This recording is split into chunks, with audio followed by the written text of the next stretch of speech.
The winter at Foxglove Cottage.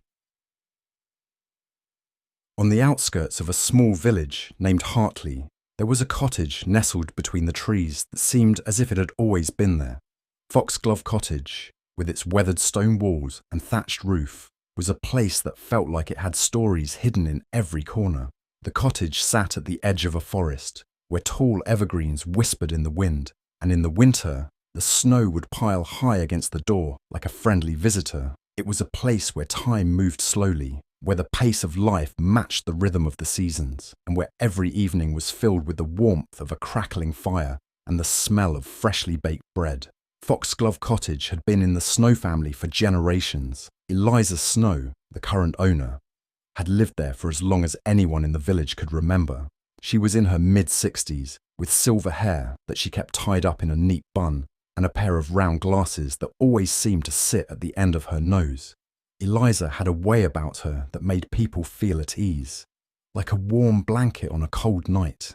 She was known for her kindness, her knack for storytelling, and her ability to bake the most heavenly cinnamon scones you'd ever taste.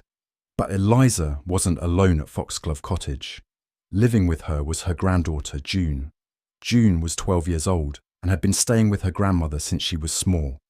Her parents, both travellers, were often away, exploring far-off lands and writing letters to tell her of their adventures. June didn't mind, though. Foxglove Cottage was home to her, and Eliza was more than just a grandmother. She was a friend, a teacher, and most of all, a storyteller. The winters at Foxglove Cottage were particularly magical. The snow would fall in thick, soft flakes, covering the forest and the village beyond in a blanket of white.